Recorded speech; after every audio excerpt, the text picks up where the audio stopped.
Today I'm going to bring you a discussion that I had with a man called Dr. Fred Moss.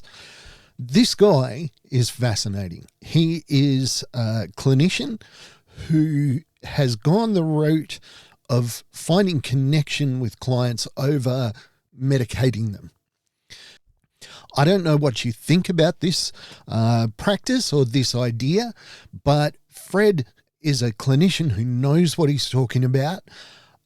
It's a fascinating discussion. I'm going to do this in 2 edits. I'm going to bring you the full interview because I want you to hear from start to finish, but I'm also going to do a highly edited version, and this is the edited version. So, let's just dive in and see what happens. Welcome to Mark My Words. Mark My Words is the story of my journey from a place where I was shattered to where I could live again. Well, it is my absolute joy today. We have been trying to hook up this interview for a couple of weeks and I've finally got him. Dr. Fred, g'day and welcome to Mark My Words, mate. Yeah, it's really great to be here. Thanks for having me. I'm really, really looking forward to today's conversation. I really appreciate who you've been in pursuing me, and I'm so glad that we were finally able to catch up. Now, mate, your CV is extensive. It is. I'm looking at it myself here. I would rather just ask you, who are you, Dr. Fred? That's a great question, and that's the number one question I use in my podcast as well. So I don't often get posed that question that I ask other people, and I watch other people kind of squirm around that question as if it's a difficult question. And it really is the easiest question to answer in the whole world, right? I mean, what the hell? What am I doing? What is this thing called me? My name is Fred Moss. My name is often known as Dr. Fred, and a lot of people just call me Fred. And, I was born into a family that was in a fair amount of chaos and disarray, as you can expect from any family with that particular configuration. And I was called on to bring joy and love and some form of unity to a family in that level of chaos. And apparently I did a pretty good job coming out of the gates. I don't think that I've done a great job for the entire 66 years I've been alive, but for at least a couple of years, I was probably pretty good at bringing joy to them. My mom's like, well, you got to get a job. Mom, moms will be that way, right? And so I got a job as a child care worker at a state mental health facility for adolescent boys. She had got me the application. I was glad to start the job because they were paying me enough money that I could, work for like 3 weeks in orientation before I even got to the floors and take those 3 paychecks and buy myself a car and drive around the country and learn what I'm about. That's what I was like, I'm not going to go work with kids.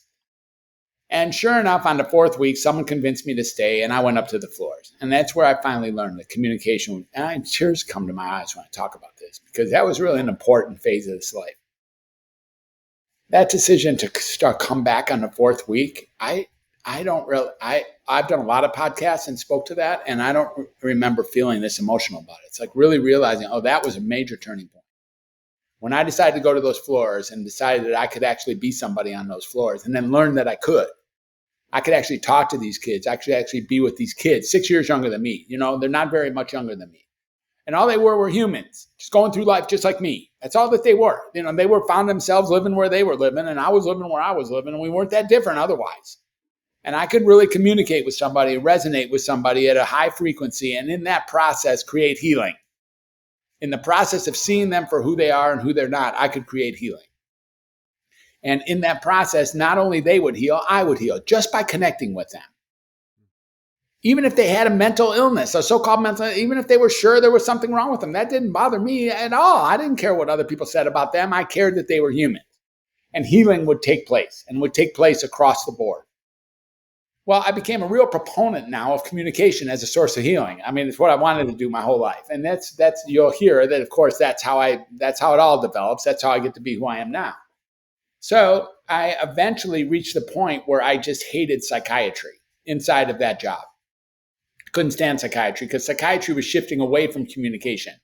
It was starting to, if kids were trouble, we would call the psychiatrist. He'd come down, he'd interview me for like 5 seconds, interview the kids for like another 5 seconds, and go in a nursing station and write some notes. And then we'd have to go retrieve the child and hold him down in the quiet room, pull down his little sweatpants to his hip, jam him full of some injectable antipsychotic cocktail. And if he stayed stuporous for like a full day, we'd call that a success story. I couldn't handle it. I felt it was just barbaric. I thought it was stupid. I thought it was wrong, and I thought it was mean, and I thought it was just, abusive. But communication isn't abusive.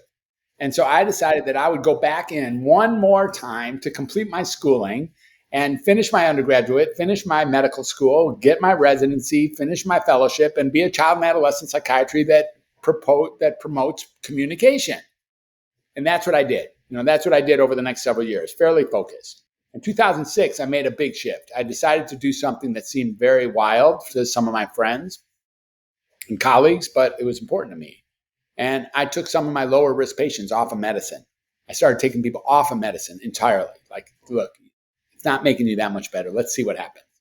And when I took people off medicine, they got better, sometimes way better, but almost all the time, almost unanimously, reliably better, and often lost their diagnosis altogether. So I came to the conclusion that these medicines and these diagnoses were actually frequently causing the symptoms they were marketed to treat. So that once you get a diagnosis, you actually grow into that diagnosis. Once you grow into that diagnosis and start taking medicines, and the medicines start causing the symptoms they're marketed to treat. And I got other things going on. I'm a cat owner. I'm a husband. I'm a father. I'm a writer, a keynote speaker. I have had a pretty splendid, blessed life, and I'm not going to lie. And I'm also someone who has a spiritual connection, and I'm out to making a difference with my friends and family, and really trying to just be honest with myself. You mentioned your book behind you, the Finding Your True Voice. Yeah. I was thinking you were talking about the fourth week of your working in that institution when you were young, and I remember when I was in that situation. I was in an institution. I was covered in pepper spray. I was out of my mind because I'd overdosed. And I was lying in that ward thinking that I could never become anything more than what I was in that point. Exactly. And something that on your website that really spoke to me is that you say that each and every person will know that their voice can be heard, and that who they are and what they do matters. That's exactly right. How do we help people come from that place where, as you've said, we seem to desperately want to have a label that we're broken? My daughter said to her psychiatrist while I was sitting there, she said, I think I have, I'm autistic. And the doctor laughed at her. And she got really upset at that. And I had to talk to her later on about it's a good thing that you don't have autism. Yeah. So we seem to be pathologically inclined to try to find a diagnosis, to tell everybody in the world that we're broken. How do we change our mindset in that to say, Yeah, I appreciate this question deeply. It is 100% what I'm about. How do we do that? We do that in our listening. Whoever got you to be wherever you are now. Let's face it, you are not a nobody any longer. You are making a difference. You're making a difference all over your country. You're making a difference all over your listenership. You're making a difference with me. You're making a difference with your daughter. You're making a difference with lots of different people, because somewhere along the line, someone listened to you in a way that was powerful. Someone heard who you might be as a human. Someone, and you might even be able to point to that one person who really made a difference. Whether it was a childcare worker in that facility, whether it was a friend, an uncle, a father, a sister, a mother, whatever it was, somebody stepped in and actually saw you for bigger than you had seen yourself. The possibility existed that you were not simply that pepper spray addict who was causing all sorts of damage everywhere. There was all sorts of possibilities available that only became available when people started listening to for the humanity that you are. So what's really here is we start listening carefully for the people that we're with. So communication is a two-way street. I'm pretty good. I'm pretty articulate. I get that. They taught me how to talk before school. I already told you, my elementary school teachers knew that I knew how to talk. Everybody knows I know how to talk. But that isn't the skill set that gets us done. The skill set that gets us done is listening. And what really happens is we start listening to those people who are sure that they're damaged in such a way as understanding why would they want to feel damaged. Like, what about your daughter has her wanting to think that she's autistic? Like, why would that be even something that she's interested in? And if you can get into her shoes, her look, and get, if you were her, you'd want to be autistic too, because if you were her, you would get that you would do everything she'd be doing. So what happened to have her think that? It has nothing to do with you as a parent. It has to do with when we can declare whatever alphabet soup of a diagnosis that we've been given is the cause of the actions that we're having that are difficult to explain otherwise, then we actually get to relinquish responsibility for that part of our life and give it to our diagnosis. So if I can say I'm on the spectrum, or if I can say I have narcissism, or if I can say I have bipolar disorder or ADHD, or if I have social anxiety, or I have major depression, or I have schizophrenia or schizoaffective disorder, if I can say I have a condition, and no worries, this thing I just did to you wasn't really me, it was my condition acting up. I get to relinquish responsibility for the things in my life, for the clumsiness and bumbling and tumbling and complete confusion that I have in being human. Being human is difficult. You don't know what you're doing any more than I know what I'm doing. I can be sure that you don't know very much about what you're doing minute by minute, and neither do I, and neither does anybody. There's a group of people out there who think that you should know what you're doing. That, there you are, you're in a position of power, you should know what you're doing, and there you go. Well, it isn't how it really works. How it really works is that there is no recipe book on how to be human, and very difficult issues arise either within or without us.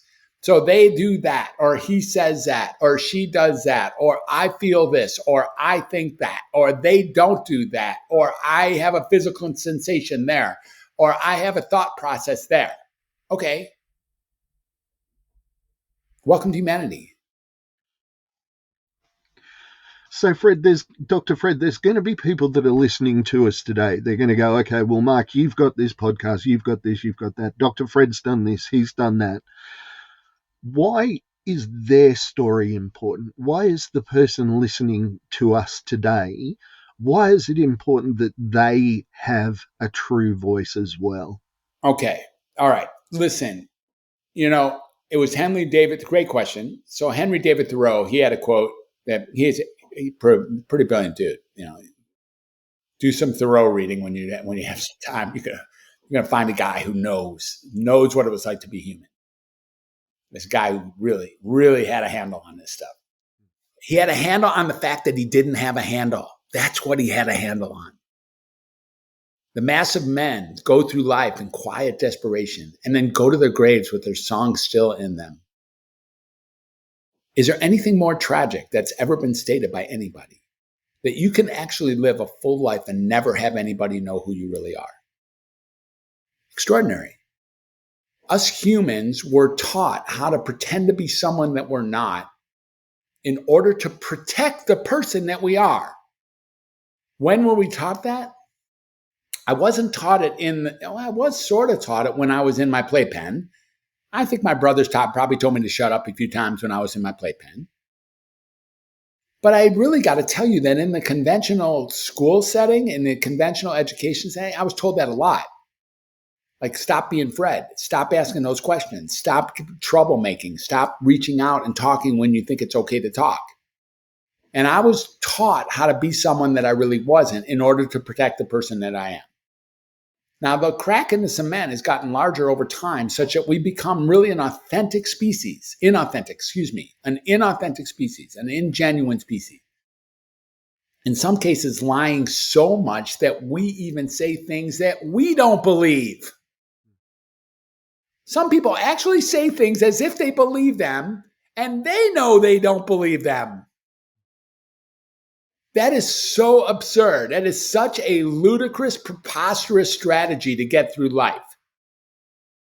I'll tell you what happens when you start listening to that person that you think had, this person like who's listening to us wondering, who cares about my true voice? I care. I care because that's where healing happens. I care. I want to talk to you. I want to answer. I don't even want to talk to you. I want to listen to you. I want to be with you. I want to resonate with you because I've had the opportunity over time. I've worked in every single modality that Western medicine has to offer for psychiatry: inpatient, outpatient, orphanages, nursing homes, homeless shelters, three-quarter houses, halfway houses, Suboxone clinics, methadone clinics, partial hospital programs, jails, prison. Here's what I got to say about that. When I connect with people in some of these facilities, when I actually connect, sometimes I'm the first person who has connected with them, maybe even for their whole life, but sometimes for decades. When that happens, kaboom, dude. Like, it is so cool.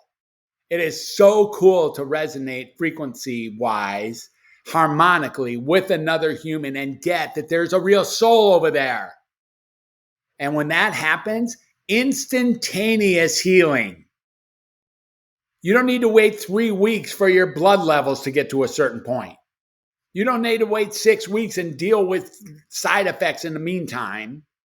You need to connect with another person. And the more authentic you can be in that connection and creating that harmonic resonance, like a tuning fork.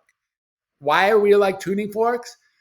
All 7.8 people walking the face of the earth have a certain thing in common. You know what it is? They're human. All 7.8 billion of us share that aspect. We are human, and therefore the capacity to harmonically resonate with another one of us is truly available. I am here to tell you that I don't know a more powerful instant in life than the possibility of connecting with another person. When that happens, that's where love takes place. That's where healing takes place. That's where the energy of humanity is centered.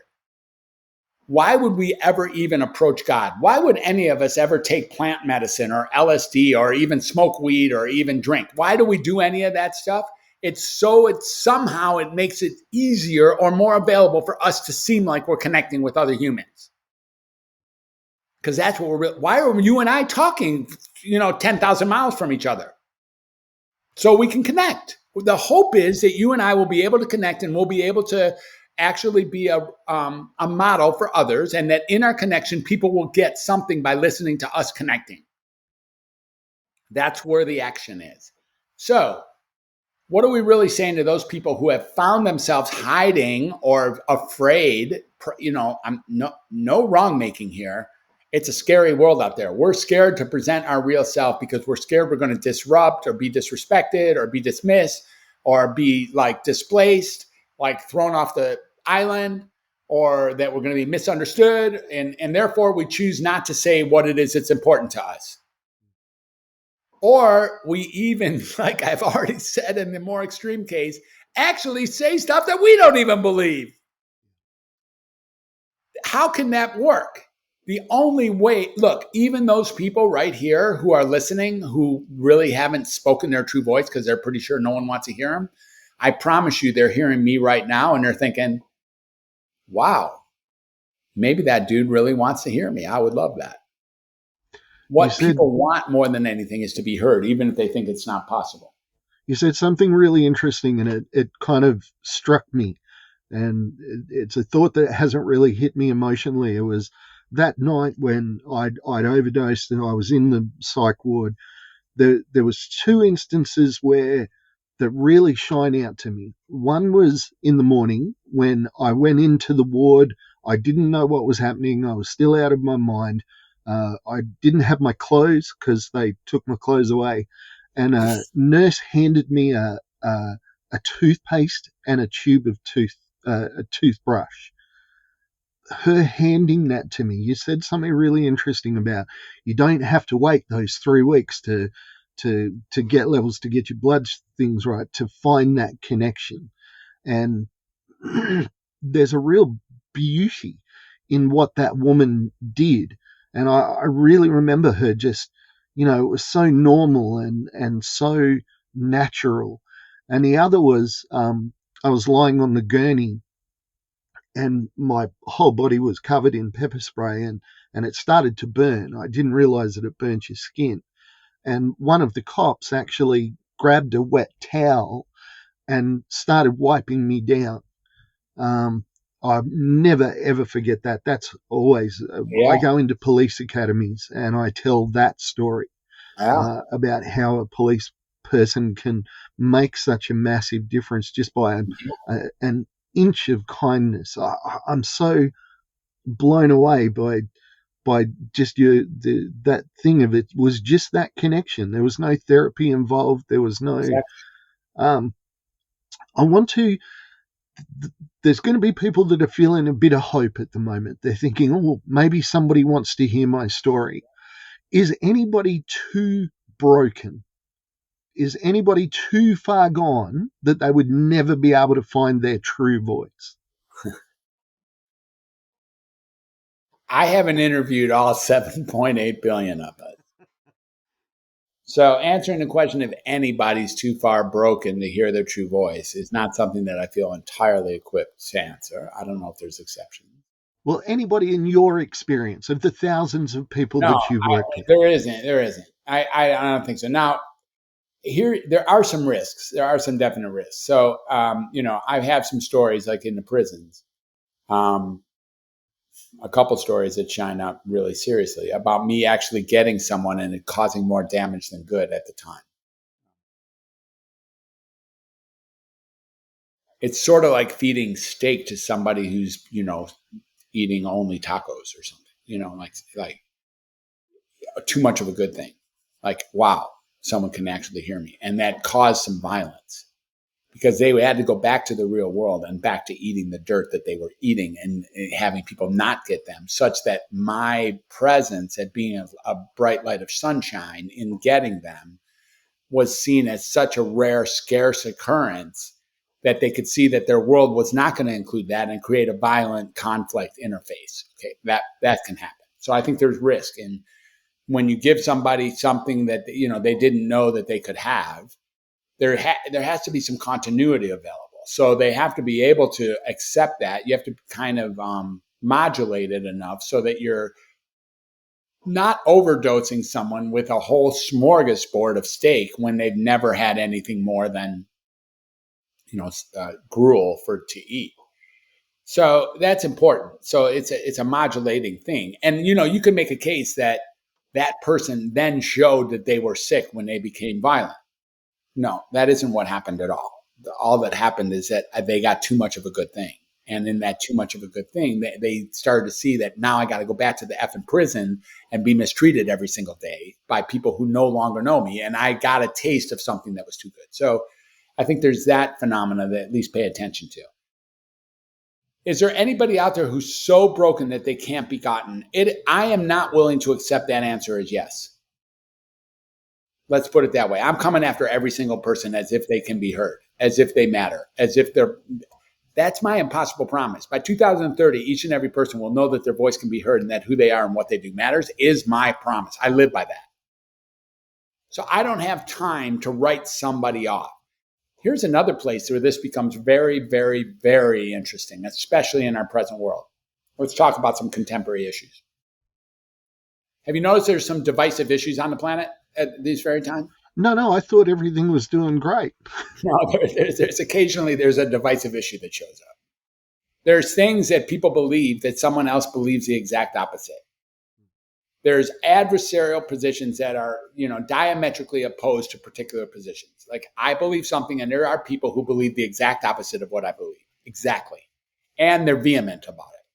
Like they're radical about it. They're militant about it. Like they're really serious that they know what they know and what they think they know is 100% against what I think I know about whatever particular issue is.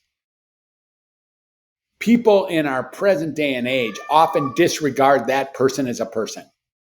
We write them off and are no longer interested in listening to them as a human being because they think whatever they think about that particular issue. So like my cat here, that's Winston. We'll see if we can wash him out. But Winston's got plenty to say, and we should include him in this tape because Winston knows when I'm talking business, and that's what he's doing over there. Valentino sometimes does it here. We got 3 cats here.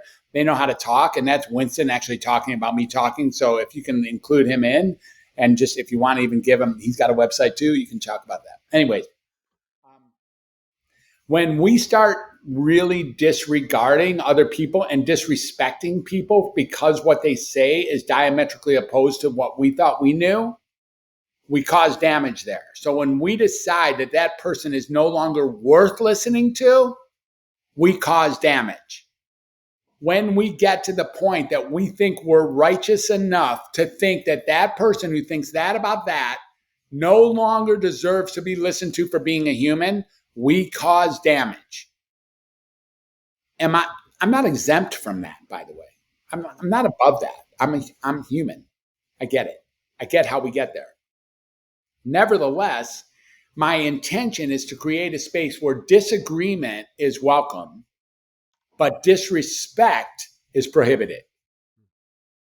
Have you ever noticed that person who's diametrically opposed to you on that particular divisive, sensitive, divisive issue, if they're speaking from their honest, authentic truth, you can actually hang with them.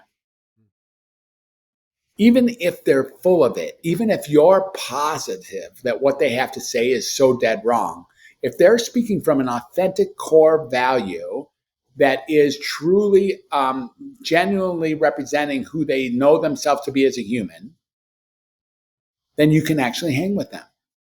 So that authenticity is what's critical here. The fact that that person is diametrically opposed isn't the issue. It's the fact that you might write them off for their inauthenticity. But when we can be authentic with another person, we can actually share their authenticity as well, even if they're in full disagreement. So I like to say that authenticity trumps agreement 100% of the time. And excuse me for putting a divisive issue in between those two words. Mate, this conversation today has been amazing. I could quite honestly speak to you all day. I want to give you an opportunity. You mentioned the 2 books behind you. Where can people get a hold of those? I think that's important that we give people that information. Yeah, so both books are available, and that's 2 of the things that I've done. I've also done a couple courses, and I'll be glad to show you how to find that book. Both books are available on my website called Dr. Fred 360, drfred360.com, as well as my main website, which has been around for about 6 years, and it's kind of like a more broad website, and that's the welcometohumanity.net website. And both the books are available. You can get them on PDFs, or you can actually have them. You can get the Creative Aid on Amazon, and you can get the Find Your True Voice book for free, but just the cost of shipping and handling by going to findyourtruevoicebook.com. And there's that. And I think if you really, what I'm looking to do these days is set up a community. And the community is going to be set up in, Alex Hormozi's school program. And in that school setting, we're going to set up a community of like-minded individuals. These are people who think that there's something wrong with them, or people who think that they're stuck for good. And also the therapists and the coaches who deal with these people. So creating a community where this group of people can meet, where that cop and that nurse and that doctor and that client and that patient and that parent and that person, that that victim, if you will, or that medicated person or that person who's diagnosed can all meet and have a place where, in fact, open discussion and discourse, open communication, the way it's meant to be, is what is called on, where disagreement is welcome and disrespect is prohibited. A safe place to share, a safe place to meditate every single morning, a safe place to get that, in fact, we're living a life as humanity that is so challenging, more challenging than it's ever been. Again, we go back to some of our sages, go back to Moses, go back to Krishna, go back to Buddha, go back to, Jesus. And you talked about, these people, dude, they lived hard lives. They lived honest to goodness hard lives. And we start looking at, well, what worked for them would probably work for us. So what happens when we go out in nature? What happens when we get creative? What happens when we help other people? What happens when we monitor our sleep? What happens when we monitor and take care of our nutrition and our water intake? What happens when we show gratitude? What happens when, we take care of our pets? What happens when, we actually dance? Or there's a whole list called the Moss Method, which I've developed. But I didn't create any of these things. I just gathered them. And they're just non-intrusive ways to find yourself to mental health, find yourself towards mental health in a truly crazy, highly hurt, like highly obstacleized, high hurdles, high challenges world. Now I'm going to quote another superstar, a guy named Krishnamurti, who says, "It is no sign of mental health to be well adjusted to a profoundly sick society." That's what we got going on here. We got a profoundly sick society. Nothing we can do about that. Being well adjusted to that society is not the sign of mental health. It's okay to be non-adjusted to a society that is asking you to do things that are outside of your range of integrity. It's okay to be really uncomfortable with the demands of the present day. And once we get that and get that each and every one of us is experiencing some form of that, and that we can resonate harmonically with each other and connect with each other in that spark of communication, which then causes healing and love to actually like burst. Welcome to Humanity. That's what we're really doing here. And that's where welcome to humanity.net points. That's where the whole Moss method points. That's where the True Voice technology points. That's where Creative 8 points. That's where all of this really ends up going. That's where Dr. Fred really does his work. And that's what I'm a stand for. But you know when I learned this? In the flippin' playpen. It's the same stuff I knew then. I'm not saying anything I learned in medical school. Yes, I've had 30 or 40,000 patients call me their doc. This isn't where I learned it. I learned it back then and have relearned it over and over again such that it makes sense to people now. So we've got some people that are going to be listening and are going to think, well, Dr. Fred, you've said so much today that resonates with me. What would your advice be for them? Somebody that's listened to this conversation and has said, there is so much that resonates with me here. What would be a person's, and I know that this is an impossible question to answer, but what would your recommendation be for what's a step that somebody could take to go from here? Yeah. No matter what they say or what you think, there might be nothing wrong with you. That's the advice. No matter what they say or what you presently think, there might be nothing wrong with you. Once you can come to grips with that you, no kidding, might have nothing wrong with you, even if you're certain that you do, a whole new world opens up. It takes courage. There's some real comfort in knowing that when I step on your toe or when I yell at you or when I take drugs or when I hurt myself or hurt you or say stupid things, that I can actually like blame that on a condition. There's some real comfort in that. I get it. Some real comfort. It's for real. It's great. If I could blame you for all the mistakes I've made just today, that would be good. You can have them. You're the cause of every error I made today, which I made a handful already. No problem. It's easy to want to do that. It takes courage. It takes a spine. It takes humanity to step into the possibility that no matter what they say or what you think, there might be nothing wrong with you. Even if you feel totally stuck, it is possible that if you could be heard and you could communicate with another and you could follow a few of these easy exercises and practices, tips and tricks, as I've just recently listed, that you could find yourself to a new sense of power, a new sense of freedom, a new sense of purpose, a new sense of humanity, a new sense of worthwhileness that you had forgotten was ever there.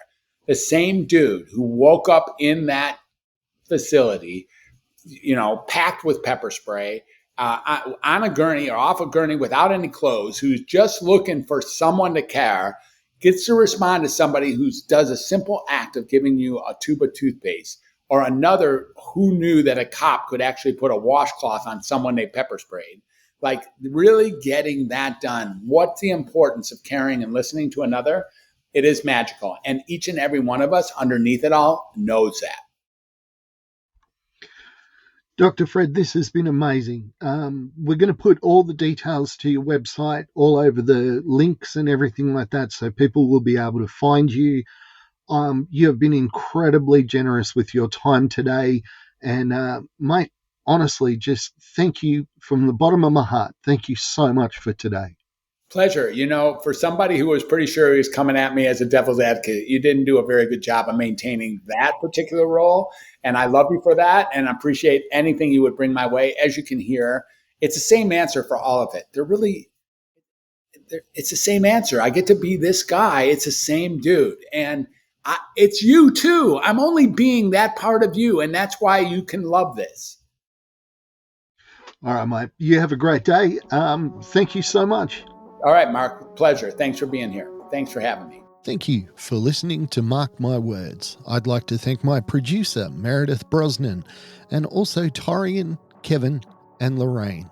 And I can't forget the band Adelaide, who allows us to use their song as our theme.